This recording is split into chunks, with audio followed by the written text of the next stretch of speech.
अगर आप आज अपने हालात से परेशान हैं, अगर आपके पास ज़्यादा पैसा नहीं है, अगर लोग आपको छोटा समझते हैं, अगर आपके सपनों पर लोग हंसते हैं, तो आज की यह कहानी आपके लिए है, क्योंकि यह कहानी किसी बड़े घर में पैदा हुए इंसान की नहीं है।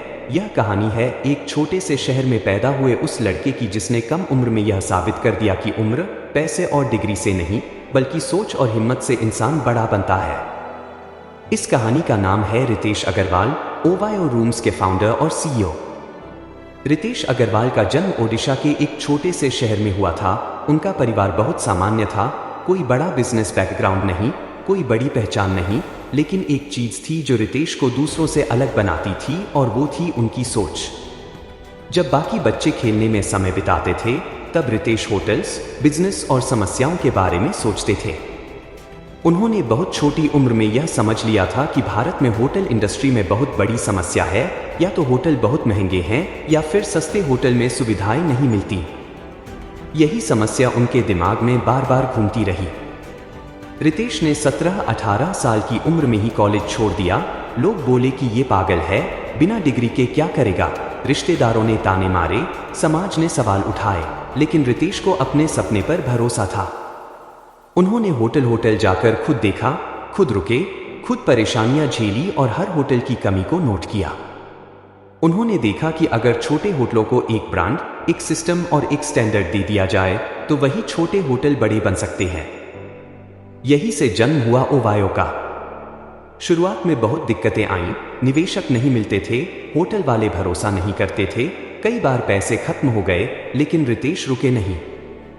उन्होंने वाई कॉम्बिनेटर जैसे बड़े प्लेटफॉर्म से सीख ली, निवेश लाया, अपनी टीम बनाई और ओवायो को एक छोटे से आइडिया से करोड़ों का बिजनेस बना दिया। आज ओवायो सिर्फ भारत में नहीं, बल्कि दुनिया के कई देशों में काम कर रहा है, और रितेश अग्रवाल दुनिया के सबसे युवा अरबपतियों में गिने जाते हैं। लेकिन इस कहानी की सबसे बड़ी सीख यह है कि रितेश कभी भी अपनी उम्र, अपने हालात या लोगों की बातों से नहीं डरे। उन्होंने यह साबित किया कि अगर आपकी सोच बड़ी है, अगर आप समस्या को पहचानते हो और उसका समाधान ढूंढते हो, अगर आप फेल होने के बाद भी उठ खड़े होते हो, तो दुनिया की कोई ताकत आपको रोक नहीं सकती। रितेश अग्रवाल की कहानी हमें सिखाती है कि सफलता एक दिन में नहीं मिलती, लेकिन जो इंसान हर दिन अपने सपने के लिए लड़ता है, वही एक दिन इतिहास बनाता है। इसलिए अगर आज आप भी अपने जीवन में संघर्ष कर रहे हो, पैसे की कमी है, साधन नहीं है, लोग सपोर्ट नहीं कर रहे, तो रितेश अग्रवाल को याद रखो और खुद से कहो, अगर वो कर सकता है तो मैं भी कर सकता हूं। रितेश अग्रवाल की कहानी सिर्फ एक बिजनेस खड़ा करने की कहानी नहीं है, बल्कि यह कहानी है अपने आप पर भरोसा रखने की, जब पूरी दुनिया आपको गलत साबित करने में लगी हो। जब रितेश ने कॉलेज छोड़ा, तब उनके सामने कोई तय रास्ता नहीं था, कोई सरकारी नौकरी का सहारा नहीं था, कोई बड़ा पारिवारिक बिजनेस नहीं था। उनके पास सिर्फ एक चीज थी, सीखने की भूख। वे हर होटल में जाकर मैनेजर से सवाल पूछते थे, स्टाफ से बात करते थे, ग्राहकों की शिकायतें सुनते थे और रात में बैठकर सोचते थे कि आखिर समस्या कहाँ है। कई बार उन्हें कमरे नहीं मिलते थे, कई बार लोग उन्हें छोटा बच्चा समझकर भगा देते थे, कई बार पैसे की इतनी कमी हो जाती थी कि अगला कदम कैसे उठाना है, यह भी साफ नहीं होता था।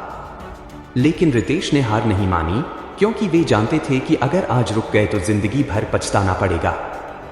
उन्होंने बार बार खुद से यही सवाल किया कि अगर भारत जैसे देश में करोड़ों लोग सस्ते और अच्छे होटल चाहते हैं, तो कोई ऐसा सिस्टम क्यों नहीं बन सकता जो भरोसेमंद हो। यही सवाल ओवायो की नींव बना। जब ओवायो शुरू हुआ तो हर होटल को एक जैसा बनाना सबसे बड़ी चुनौती थी, क्योंकि छोटे होटल नियम नहीं मानते थे, क्वालिटी में फर्क होता था, स्टाफ ट्रेंड नहीं था। रितेश ने खुद ट्रेनिंग सिस्टम बनाए, टेक्नोलॉजी जोड़ी, डेटा के आधार पर फैसले लिए और हर फेलियर से कुछ न कुछ सीखा। कई बार ओवायो को भारी नुकसान भी हुआ, मीडिया ने सवाल उठाए, लोगों ने कहा कि अब ओवायो खत्म हो जाएगा, लेकिन रितेश ने हर आलोचना को सीख में बदला। उन्होंने यह साबित किया कि बिजनेस में गिरना गलत नहीं है, गलत है गिरकर उठना बंद कर देना। आज जब लोग रितेश अग्रवाल को देखकर कहते हैं कि यह तो किस्मत वाला है, तब उन्हें यह नहीं दिखता कि इस सफलता के पीछे कितनी रातें बिना नींद की थीं, कितनी बार खुद पर शक हुआ था और कितनी बार अकेले लड़ना पड़ा था। रितेश की जिंदगी हमें यह सिखाती है कि उम्र कभी रुकावट नहीं होती, असली रुकावट होती है डर। अगर आप अपने डर को हरा देते हो तो दुनिया खुद रास्ता बना देती है। इसलिए अगर आज आप भी अपने सपने को लेकर कंफ्यूज हो, अगर आपको लगता है कि आप छोटे हो, आपके पास रिसोर्स नहीं है, तो रितेश अग्रवाल की कहानी याद रखो और खुद से वादा करो कि चाहे कितनी भी मुश्किल आए, आप रुकने वाले नहीं हो।